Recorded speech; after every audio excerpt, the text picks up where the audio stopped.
This video will be concerned with barriers to entry. Now by that we mean barriers that companies can put up to stop competitors or potential competitors entering the market. So this is a way that companies can stop competition.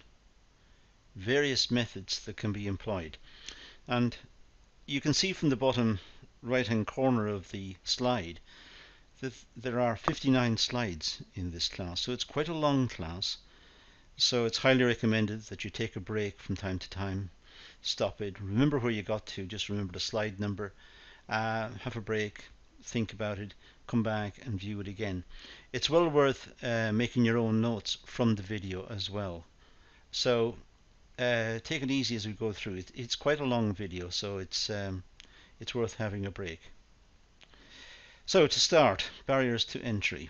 Well, we start with profits because it's profits that act as the inducement for competition. Profits, the existence of profits, leads companies to want to set up in a particular market. So when a company is earning abnormal profits, so we have two types of profit, I should say immediately, abnormal and normal, and I'll define what I mean by these as we go through. But if a company is making abnormal profits, it's sometimes known as excess profits and sometimes also known as supernormal profits. But if a company is earning abnormal profits, that is profits that are over and above that necessary to keep the company in that line of business, then other companies will be attracted into the market. Quite simply, they hope to get some of the abnormal profits for themselves. So you'll see here in slightly different colour, in a bluish colour, that abnormal profits is not defined by a number. It's defined by whether the company is making more than that is necessary to keep the company in that line of work. Sometimes companies are earning a certain profit and they're able to survive, they're carrying on. In that case, they're probably earning normal profits. They're just surviving, they're just getting through. But sometimes companies earn a lot of profit. That's profit over and above that necessary to keep them in that line of work. And we call these abnormal profits. Economists use these terms frequently. This is the province of economics. So if a company is earning abnormal profits, it acts as a signal to other producers, perhaps even potential producers, to enter the market, but to enter making and selling a product similar to the one making abnormal profits, so that they can also make abnormal profits. So abnormal profits would be a signal to other producers to come into that line of production, because there are a lot of profits to be made. We may note examples of this form in our everyday experience. We don't have to look to big companies or multinationals to see this. Just our everyday experience. For example, a fast food outlet opens in a locality. It may become popular and earn abnormal profits. It's only a fast food company, perhaps selling pizzas or some fast food. So the fact that it's opened in a particular locality and it's very popular means it's making more profits than that necessary to keep it in production. It's making more profits than that necessary to keep it there, which means it's making abnormal profits. Now, just simply by observation, other producers or potential producers will see lots of customers coming in and leaving the premises, and lots of satisfied customers, and perhaps queues waiting to be served, and they think it's a very popular business. There's a lot of profit, or appears to be a lot of profit in it, so they will want to set up a similar business making a similar product. So it'll encourage more fast food outlets to open in that locality. If the original outlet could stop them from entering, then it would. If the original outlet could stop the competition, it would do so, because it likes to make abnormal profits. It's nice to make a lot of profit. However, it is difficult to stop competition in the industry. If it could stop them, it would have what's known as barriers to entry. But it may not have barriers to entry. It may have no way of blocking the competition. So we can see this in our everyday lives. We can see in a particular locality, a fast food outlet opens selling a particular product, pizzas or whatever. There's very popular, lots of people want to buy it. At certain times there are queues there and people parked up outside waiting to be served, and that's a signal. It's a signal the company is doing very well. That business is doing very well. So more people will want to go in and they'll want to sell similar products because they know those products are popular in that area. So the company who got there first would like to stop them from doing it, so it would like to have barriers to entry. If it can't stop them, then we say the market is contestable. Contestable means it's possible for other companies to come in and set up in competition. Now, depending on the nature of the business barriers to the new entrants firms can be placed against them. So it's possible, depending on the nature of the business, barriers to the entrants can be placed against them. But it depends on the nature. In a fast food example, it's difficult to imagine barriers to entry. How can the company who's there first, how can it stop the competitors? How can it block them?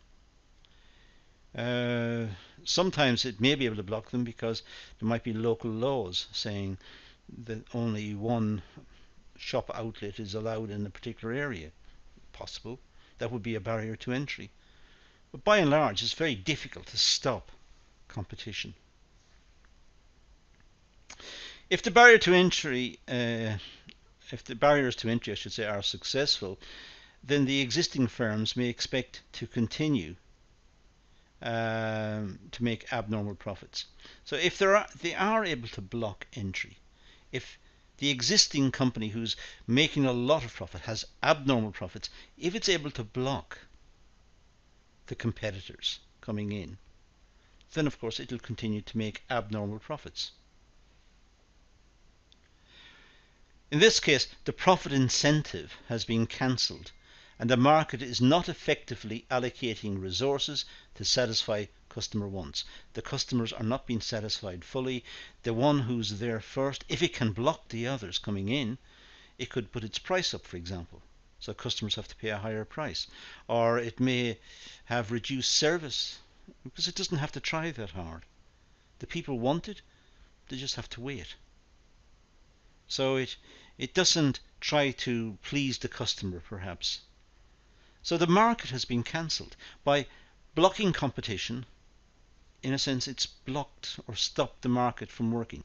The market is a mechanism to allocate resources efficiently, but it can't allocate the resources efficiently if it's not allowed to work. So if the existing firm, the one who was originally there, if that can block new companies coming in, then it's, in a sense, cancelled the market. The profit motive regulates the supply on the market, and for this reason barriers to entry are generally seen as not desirable. By and large, we prefer competition. We like to have choice as customers. If we think the queues are too long in one shop, we'll go to a different shop. If the prices are roughly the same, we might shop around. If we don't get good service in one shop, we'll go to a different shop. As customers, we like to have that choice. And the market gives us that choice. But if the market is not allowed to work, if there are barriers to entry stopping new companies and new outlets coming into the market, then the customers will have to make do with perhaps an inferior service and perhaps even a higher price. Barriers to entry are used to maintain abnormal profits in the long run. That's the whole idea of barriers to entry. And barriers to entry can take all forms. Sometimes, as we'll see later, there are legalized barriers to entry. A company who invents something will have a patent or a patent, depending how you pronounce it, will have a patent to stop competition from happening. And it'll have this patent for maybe 20 years. So it's got that period of time to reward itself for having invented something new. And in that period of time, other companies can't produce that product. They're not allowed to do it. So in a sense, the market is cancelled until the patent runs out, in which case everyone can then produce it. If there are no barriers to entry, we say that the market is contestable. And that's what I said earlier. No barriers to entry, it means markets are contestable. If a company is making a lot of profit, other companies can come in, set up against that one, and erode the profits of that one by taking some of their customers. But the customers themselves will have a wider choice. There'll be more competition, perhaps greater variety of products, perhaps a lower price as well. So back to our definitions. Abnormal profits are profits over and above that necessary to maintain a firm in the industry. That's our definition. And that's the definition used in economic theory. Normal profits, by contrast, are profits that are only sufficient to maintain a firm in the industry. Any lower and the firm would leave the industry. So normal profits is when the company is just making enough profit to keep it going, to keep it in that line of production. If it's any lower, if the profits are any lower, it will close down. It will leave. So it's a company making normal profits is just making enough to continue. And that's our definition of normal profits and abnormal profits. Now, one type of barrier to entry is product differentiation. Let's talk about some types of barriers to entry. And the first one is product differentiation. There are two types of product differentiation, in fact. The first one we can imagine as psychological. It's psychic differentiation. It's in our minds. This means that the customers believe that there is a difference between the products in the market, when in fact the products are essentially homogeneous. Essentially, they're all the same. So it's if companies if they can persuade the customer that their product is more desirable. So a lot of products on the market are essentially the same, but the producers try to emphasize that their product is somehow better than the competitors. They're trying to make a difference. They could do this by repetitive advertising. If they advertise it sufficiently over a long period, they get the brand established in our minds, and we think that the product is superior. In fact, let's say the product is the same. But they're trying to create a psychic differentiation. They're trying to make the product different by persuading us there are differences, when in fact there are not. The other type of differentiation is physical differentiation. This is when the products are physically different, and it's obvious to the consumer that the products are different. It may involve, amongst other things, style changes, packaging, service agreements, and so on. But the products are different. So it's a question of the customer shopping around to try and find the one that best suits his or her needs, because the products are different. Could also do it through advertising. And I mentioned advertising back with psychic advertising, psychic differentiation. But advertising can also create product loyalty. It may be achieved through effective advertising. This means that the customers are willing to purchase the good even though there are cheaper and better goods on the market. It just they feel that that product is better, it's more reliable, it's a better quality. They feel, even though the product could be essentially the same as other products on the market that are much cheaper. So advertising can create product loyalty, which is a barrier to entry. Companies coming in have to get across that barrier. They have to beat that barrier to entry if they're going to successfully establish themselves in the market. When we talk about advertising, there are two types of advertising. There's persuasive advertising. This is usually repetitive in nature. It's persuasive. They're trying to persuade us. So they usually keep repeating it. It attempts to alter our preferences in favor of the product. It attempts to create fashions and persuade us that the product will enhance our image. It's persuasive. It's trying to persuade us that their product is somehow better. Their product is the best. And they do it by repeating the message over and over. It's inculcation. We see the message over and over and over, and we come to believe it. So we are persuaded to buy that product. And that becomes a barrier to entry. If companies are successful in doing this, then new companies coming in, making products which are essentially the same, but they have different names, they're going to find it difficult because the customers will not trust those. We've also got informative advertising. This, generally speaking, is less attractive than persuasive advertising. Persuasive advertising is very glossy, very modern, including music and fashion, and it's an image situation where they're trying to tell us that if you have their product, you will somehow be fashionable. Whereas informative advertising tends to be more about the product, telling us about the attributes of the product, telling us about the quality of the product. It tells us the place where the product may be purchased and its price and its attributes. It's very factual. So informative advertising could be seen as somewhat boring. Within the capital goods industry, most advertising would be informative, because industrialists buying machines want to know about the price of the machine, the quality of the machine, what it does, what are its attributes. They want to know the facts. But if we go out to buy a new pair of shoes, we might want to know what is the fashion. And the fashion will have been determined by persuasive advertising. So we have two types of advertising which we need to note. There are also technological barriers that may exist. For example, specialization. Machines produce, or some production processes require specialist machines. Now that could be a barrier to entry.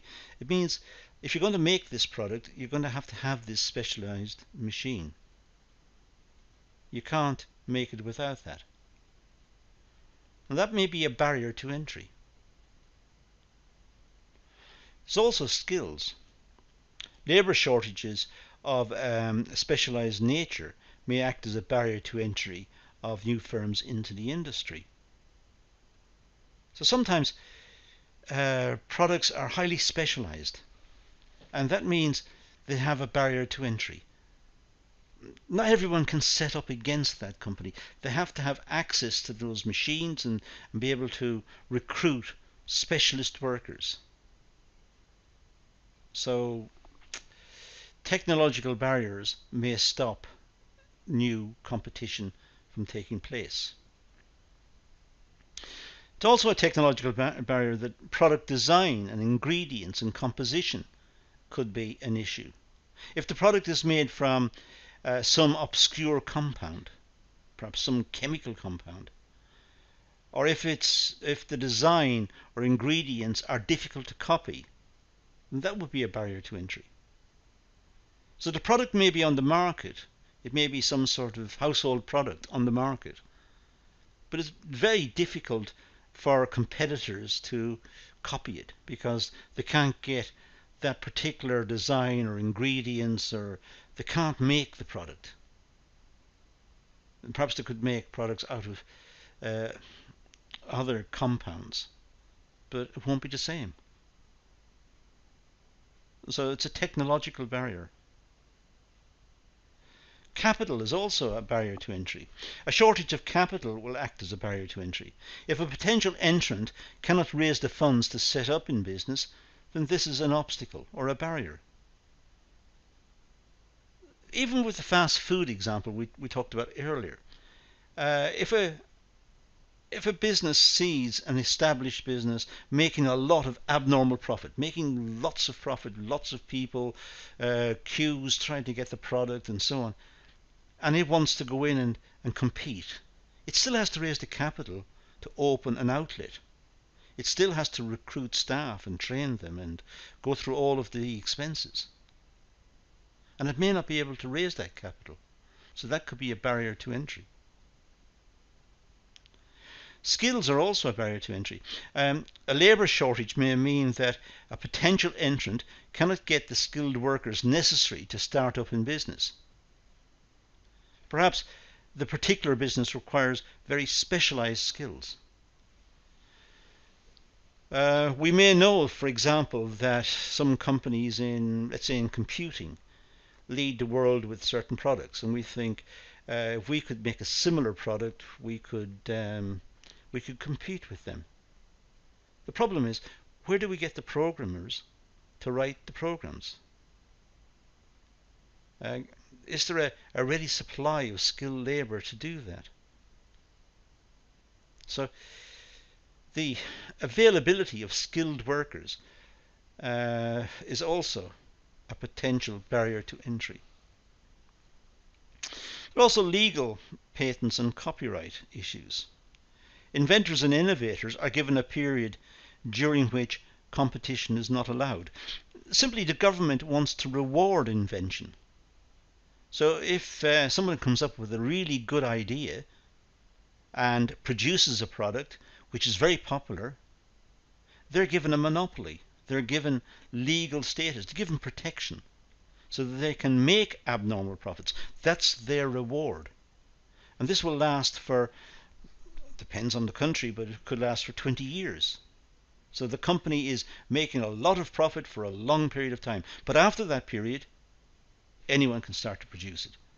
It becomes competitive. If someone writes a really good book, then it should not be copied and distributed freely. They have copyright over the book, and they should benefit from the work that they put in writing the book. So as I said, it's to enable them to reap high rewards for their inventiveness. That's the reward. So we have protection, legalized protection to reward inventiveness.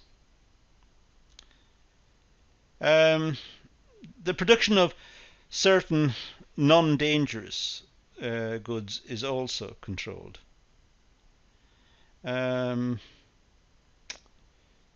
Non-dangerous is being, as I said, if it's the case that someone comes up with a particularly good idea, they can protect their idea by taking a patent.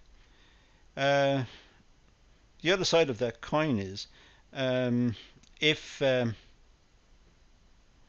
someone is involved in producing dangerous goods, for example explosives, then they should also be controlled. So if someone else gets a bright idea for some explosive, they shouldn't be allowed necessarily to produce it. It's too dangerous. There are security issues. So the government is involved in controlling certain industries very tightly. The production of money, for example, is controlled by the government. So the government has a monopoly on that. And if people try to copy the money supply or coinage or notes from the money supply, That's fake money and it's illegal. So certain items have to be controlled. So paper money and coinage is produced under very strict conditions. Dangerous goods. Well, the government prohibits competition in certain dangerous goods. The production of certain non-dangerous goods is also controlled. So the government may regulate certain companies and may regulate the output of certain companies, be it dangerous goods or non-dangerous goods. It does this for the public interest, to ensure safety in the population. For example, as I said, paper money and coinage is produced under very strict conditions, and explosives and dangerous chemicals are controlled. And the government regulates these industries for safety reasons. But again, it's a barrier to entry. We may know that the companies making these dangerous chemicals are making abnormal profits, but there's nothing anyone can do about it. They have a license to make those products, and we can't set up against them. Planning permission. Well, before a new plant can come online, it must be constructed. The government may wish to prohibit construction in certain areas, or it may wish to deter a certain type of production altogether. For example, nuclear waste processing. We know, for example, let's say we do our research and we know, for example, that production of electricity by certain nuclear processes is very cheap, let's say. It doesn't mean that we're going to be allowed to open a nuclear power generating station. It's very complex procedure. It needs a lot of analysis, a lot of security. It needs to be approved, and it needs to meet the local community concerns. It's a big barrier to entry. So not everyone can be involved in that. But it could also be the case that with the fast food outlet I talked about earlier, that perhaps the local authority, the local government, allow one in a certain area. It doesn't mean they're going to allow 10 in the area because it's highly competitive, and it means that it allows one, and that one will make abnormal profits, perhaps, because there is planning permission. They don't want the high street full of these outlets. Raw materials. Well, the access to sources of raw material is essential before production may commence. Control of sources of raw material therefore confers power on those who possess it. A potential entrant needs to be sure of the sources of raw materials. Well, if we think about it, if a certain product needs certain raw materials, and the company who is producing some item uses those raw materials, but let's say the company who produces them not only uses those raw materials but also owns the raw materials, owns the source of the raw materials, that's a barrier to entry. Other companies may look at that product and wish that they could compete, but they can't because they can't get access to the raw materials. So that's a barrier to entry. The threat of competition. Well, let's assume that there is a highly successful producer who's earning abnormal profits. So let's assume that. Take a little scenario here. There's a very successful producer who's making or earning abnormal profits. Let's call this producer A. Now assume that a potential entrant comes on the scene. The potential entrant sees that A is making abnormal profits. Now the threat of competition as a barrier to entry may now operate as follows. Producer A may call the potential entrant and threaten to reduce the price, perhaps below the average variable cost. Now it's not a nice thing to do, but let's say the company that, or the business that's in existence run by producer A, that's making abnormal profits, it finds out that someone wants to set up against that business. So it phones that someone, or it contacts that someone, or it's made known to that person who's going to set up that if they do, then the one who's there already will slash the price, will cut the price. Now, will the potential entrant set up, will it want to gamble just in case the existing one did that? Because if it did, the new one would not be able to survive. Its costs would exceed its revenues. So it may stop a potential entrant from investing in the business. It's the threat of competition. It's not the actual competition, it's just the threat of competition. And widening it away from this particular scenario, it's always the case that when a company is thinking of setting up, they need to consider what's the likely response of existing companies to their presence in the market, to them coming in.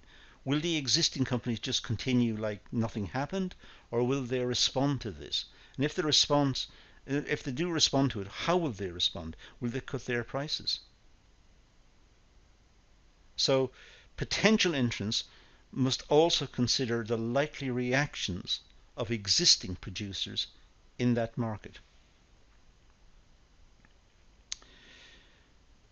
Next we've got natural monopoly and economies of scale and mergers. Large firms may benefit from economies of scale, economies of size in other words. Large firms, as they get bigger, their costs may start to fall because they're able to bulk buy, negotiate discounts, have specialized machinery, specialized personnel. Their average cost of production may start to fall. And this will reduce the long run average cost and may make it difficult for new entrants to set up. A new company coming in will not have all of those advantages, will not have a trained workforce, will not have perhaps the advantages of bulk buying or preferential treatment from the banks when they want to borrow. These are all advantages due to the size, economies of scale. So companies coming in, setting up against them, will not have those advantages. They'll be disadvantaged. A natural monopoly occurs when a firm can serve the market at a lower price as compared to a competitive market. So a natural monopoly is when